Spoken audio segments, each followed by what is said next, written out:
पुणे जिल्ह्यात जीबीएसने थैमान घातलेला आहे। पुणे शहरासोबत पिंपरी चिंचवडमध्ये देखील मोठ्या प्रमाणात जीबीएसचे रुग्ण आढळू लागले आहेत, ते देखील दूषित पाण्यामुळे।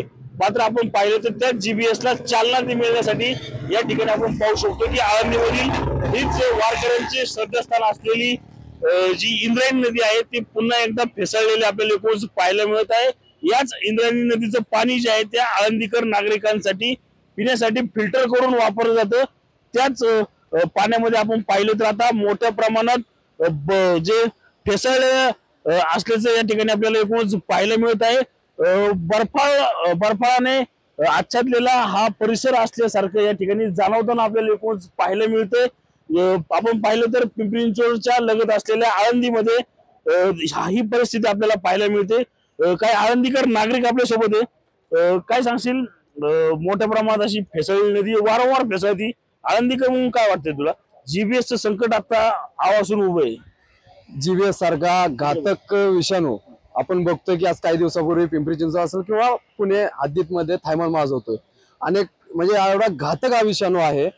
तर माझं प्रशासनाला ही विनंती आहे की हा घटक कुठल्या याच्यातून जास्त याचा प्रसार होतोय तर पाण्याच्या माध्यमातून होतोय अशी माहिती प्रसार माध्यमातून भेटलेली आहे। तर प्रशासन काय झोपा काढतोय का?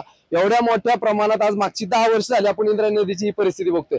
आतापर्यंत कुठल्याही प्रकारचा बदल याच्यात झालेला नाही। मुख्यमंत्री साहेब आले, त्यांना हा प्रश्न आपल्या माध्यमातूनच कुठल्या तरी आमच्या पत्रकार बांधवांनी त्यांना हा प्रश्न विचारला की ही परिस्थिती केव्हा बदलेल, तर त्यांनी फक्त उडवडीची उत्तरे दिली की हे एक दिवसाचं काम नाहीये, आज होईल उद्या होईल किंवा काही वेळ यायला लागेल। तर माझं सन्माननीय प्रशासन व मंत्री महोदयांना विनंती राहील की जीबीएस सारखं एवढा घातक विषाणू आपल्या परिसरात वावरतोय, याच्यामुळे अनेकांचा बळी या काही दिवसात गेलेला आपल्याला माध्यमातून भेटलेला आहे। विनंती राहील की येत्या काळात ही परिस्थिती उद्भवणार नाही किंवा असा घातक विषाणूचा प्रसार होणार नाही, याच्यासाठी ठोस पावले उचलण्याची गरज आहे। नक्कीच आपण पाहिलं तर आळंदीकर नागरिक देखील या फेसाळलेल्या नदीला पाहून संताप व्यक्त करताना एकूणच पाहायला मिळते। पुणे जिल्ह्यासह पिंपरी चिंचवड असेल किंवा आसपासच्या परिसरामध्ये जीबीएसचं संकट जे आहे ते आवासून उभं आहे।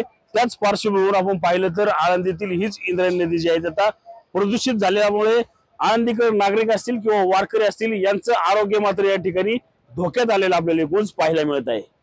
रणजित जाधव, TV9 मराठी, आळंदी, पुणे।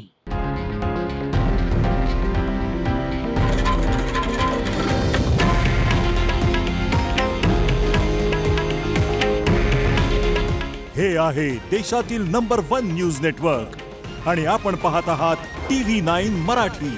काळजी तुमची, हित महाराष्ट्राचं।